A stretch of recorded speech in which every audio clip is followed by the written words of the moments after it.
दोस्तों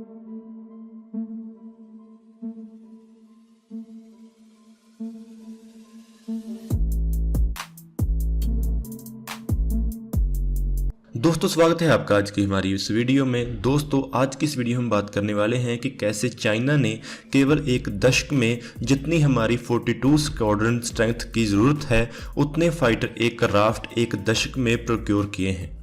चाइना ने 878 4.5 plus generation fighter aircraft 2012 और 2021 के समय में इंडक्ट किए हैं। चाइना ने 2012 में 95 एयरक्राफ्ट को इंडक्ट किया था, 2013 में फिर से 95 एयरक्राफ्ट को इंडक्ट किया, 2014 में 94 एयरक्राफ्ट को इंडक्ट किया, 2015 में 83 फाइटर एयरक्राफ्ट को इंडक्ट किया और 2016 में 88 फाइटर एयरक्राफ्ट को इंडक्ट किया और 2017 में 91 एयरक्राफ्ट को इंडक्ट किया और 2018 में 84 एयरक्राफ्ट को इंडक्ट किया। 2019 में 82 एयरक्राफ्ट को फिर से इंडक्ट किया और 2020 में 82 एयरक्राफ्ट को इंडक्ट किया और 2021 में 84 एयरक्राफ्ट को इंडक्ट किया। यानी कि पिछले एक दशक से वो हर साल 80 से ज़्यादा एयरक्राफ्ट यानी कि 80 से ज़्यादा एयरक्राफ्ट इंडक्ट कर रहे हैं और वो भी 4.5 प्लस जनरेशन के। ये हमारे लिए एक बहुत बड़ी रेवलेशन है कि हम चाइना के मुकाबले में कहां पर खड़े हुए हैं। हम उनके मुकाबले में उनके आधे एयरक्राफ्ट भी हर साल इंडक्ट नहीं कर रहे हैं। चाइना की एयरफोर्स, जिसे कि पहले विंटेज एयरफोर्स कहा जाता था, उन्होंने सन 2000 से एक ऐसे मॉडर्नाइजेशन प्लान को शुरू किया जिसमें उन्होंने पहले सुखोई 27 फाइटर एयरक्राफ्ट को रशिया से खरीदा और बाद में अपने थर्ड जनरेशन फाइटर एयरक्राफ्ट को रिप्लेस करना शुरू कर दिया और उसके बाद कुछ ही समय में फिफ्थ जनरेशन फाइटर एयरक्राफ्ट को भी इंडक्ट करना शुरू कर दिया। पहले 4 सालों में J-11 फाइटर एयरक्राफ्ट को इंडक्ट किया गया जो कि सुखोई 27S के फाइटर एयरक्राफ्ट की कॉपी है और इसे बाद में J-16 फाइटर एयरक्राफ्ट के साथ रिप्लेस किया गया जो कि सुखोई 27S के फाइटर एयरक्राफ्ट का एक इम्प्रूव्ड चाइनीज़ वेरिएंट है। इसे चाइना ने खुद प्रोड्यूस किया और इसके साथ ही उन्होंने सुखोई 30MK के वेरिएंट को रशिया से खरीदना शुरू कर दिया और इसके साथ ही सुखोई 35 एयरक्राफ्ट को फिर से रशिया से खरीदा और उसके इस्तेमाल से उसे रिवर्स इंजीनियर कर अपने J-16 फाइटर एयरक्राफ्ट को फर्दर इम्प्रूव किया।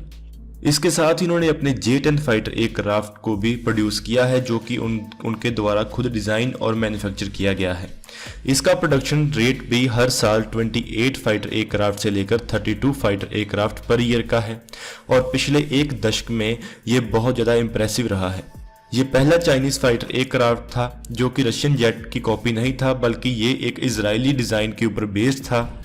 इसके साथ ही 2016 के बाद J-20 फाइटर एयरक्राफ्ट जो कि चाइना का पहला फिफ्थ जनरेशन फाइटर एयरक्राफ्ट है, उसने भी 10 यूनिट पर ईयर के प्रोडक्शन मार्क को क्रॉस कर दिया है और अब हर साल 20 फाइटर एयरक्राफ्ट ऐसे बनाए जा रहे हैं और इसके साथ ही वो ऐसे एक या दो और तरह के फिफ्थ जनरेशन फाइटर एयरक्राफ्ट के ऊपर काम कर रहे हैं जो कि अगले कुछ सालों में वो इंडक्ट कर लेंगे। इसके साथ ही चाइना ने अपने J-15 फाइटर एयरक्राफ्ट को भी इंडक्ट किया है जो कि वो अपनी नेवी के लिए कर रहे हैं। ये सुखोई 33 फाइटर एयरक्राफ्ट के ऊपर बेस्ड एक कैरियर फाइटर एयरक्राफ्ट है। चाइना की एयरफोर्स के पास अभी भी पुराने एयरक्राफ्ट अवेलेबल हैं जैसे कि JH-7, JH-8 और F-7 वेरिएंट्स, लेकिन इसे उन्होंने अभी रिजर्व के तौर पर इस्तेमाल किया है और एक सेकंड लाइन ऑफ डिफेंस के तौर पर इस्तेमाल किया है और ये पायलट्स की ट्रेनिंग के लिए इस्तेमाल किए जा रहे हैं और इन्हें अनमैन्ड फाइटर एयरक्राफ्ट में कन्वर्ट किया जा रहा है। और इसके साथ ही ऐसी रिपोर्ट्स भी आई है कि JH-7 जैसे फाइटर एयरक्राफ्ट जो कि JH-7 फाइटर बॉम्बर का एक इम्प्रूव्ड वेरिएंट है, उन्हें अभी भी लो रेट्स के ऊपर मैन्युफैक्चर किया जा रहा है। और वहीं अगर हम इंडियन एयरफोर्स के बारे में बात करें तो अभी इंडियन एयरफोर्स अपनी स्क्वाड्रन स्ट्रेंथ को पूरा करने के लिए अभी भी स्ट्रगल कर रही है और पुराने एयरक्राफ्ट एक अलार्मिंग पेस के ऊपर रिटायर किए जा रहे हैं। अगर इंडियन एयरफोर्स चाइना के मुकाबले में अगर उनसे आधे फाइटर एयरक्राफ्ट भी हर साल इंडक्ट करे तो हम हमारे MiG-29, जैगुआर और Mirage 2000 फाइटर एयरक्राफ्ट जैसे फाइटर एयरक्राफ्ट को 2035 तक रिप्लेस कर पाएंगे। लेकिन ऐसा करने के लिए हमें 200 तेजस मार्क 2 का ऑर्डर देना होगा और इसके साथ ही AMCA और तेजस मार्क 1A फाइटर एयरक्राफ्ट को लार्ज नंबर्स में खरीदना होगा। अभी जो हमारा इंडक्शन का रेट है वो हमारे रिटायरमेंट के रेट को मैच नहीं कर पाएगा।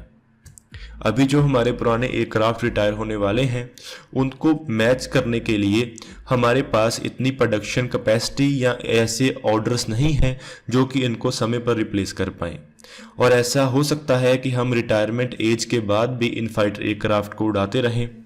और वहीं चाइना और पाकिस्तान की एयरफोर्स अपने नंबर्स को धड़ल्ले से बढ़ा रहे हैं और नए फाइटर एयरक्राफ्ट को इंडक्ट कर रहे हैं। यहाँ पर यह भी देखने वाली बात है कि जो चाइना ने अभी नए फाइटर एयरक्राफ्ट इंडक्ट किए हैं उनमें से 80 से ज़्यादा % फाइटर एयरक्राफ्ट 4.5 प्लस जनरेशन के हैं, जो कि हमारे लिए एक बड़ा खतरा बन सकते हैं। अभी जो नए फाइटर एयरक्राफ्ट इंडियन एयरफोर्स खरीदने का प्लान कर रही है उनमें से MMRCA या MRFA टेंडर में खरीदे जाने वाले 100 से ज़्यादा फाइटर एयरक्राफ्ट शामिल हैं और जो 73 तेजस मार्क 1 एयरक्राफ्ट का ऑर्डर दिया गया है वो शामिल है। और इसके साथ ही जो 21 से ज़्यादा MiG-29 फाइटर एयरक्राफ्ट रशिया से खरीदे जाने थे और 12 Sukhoi 30 MK फाइटर एयरक्राफ्ट खरीदे जाने थे वो प्लान्ड है। लेकिन अभी भी हमारे MRFA टेंडर को अभी तक फाइनलाइज नहीं किया गया है और नए फाइटर एयरक्राफ्ट इंडक्ट नहीं किए जा रहे हैं। और जो हमारे इंडिजिनस फाइटर एयरक्राफ्ट हैं जैसे कि तेजस मार्क 2 और AMC जैसे फाइटर एयरक्राफ्ट उनकी प्रोडक्शन भी 2025 से बाद में ही शुरू होने का प्लान है। और वहीं हमारा जो जैगुआर फाइटर एयरक्राफ्ट है उसे 2030 तक फेज आउट कर दिया जाएगा और अभी भी हमारी एयरफोर्स पुराने MiG-21 फाइटर एयरक्राफ्ट को ऑपरेट कर रही है। इसके साथ ही हमारे मिराज एयरक्राफ्ट को भी 2030 से फेज आउट करने का प्लान है। हमारे पास अभी तकरीबन 130 जैगुआर फाइटर एयरक्राफ्ट हैं और 51 के करीब मिराज 2000 फाइटर एयरक्राफ्ट हैं, यानी कि 2030 तक हम करीब 180 फाइटर एयरक्राफ्ट रिप्लेस कर रहे हैं। और इसके साथ ही हमारे पास जो भी MiG-21 फाइटर एयरक्राफ्ट हैं इन्हें भी 2025 तक रिप्लेस कर दिया जाएगा। इन फाइटर एयरक्राफ्ट की जो रिटायरमेंट होने वाली है उसके मुकाबले में हम जो नए फाइटर एयरक्राफ्ट खरीद रहे हैं उनका पेस और उनका इंडक्शन पेस बहुत कम है। तो हमें इन सभी चीज़ों के ऊपर ध्यान देना शुरू करना होगा और अपने मॉडर्नाइजेशन प्लान को एक ज़्यादा स्पीड से शुरू करना होगा। और जो हमारे इंडिजिनस फाइटर एयरक्राफ्ट हैं उनकी प्रोडक्शन कैपेसिटी को बढ़ाने के लिए हमें और फोकस करना होगा और नए प्लेटफॉर्म्स को जल्दी से जल्दी इंडक्ट करना होगा। तो दोस्तों आज की इस वीडियो में इतना ही। अगर आपको ये वीडियो अच्छी लगे तो आप इसको जरूर लाइक और शेयर करें। Thanks for watching this video. जय हिंद, जय भारत।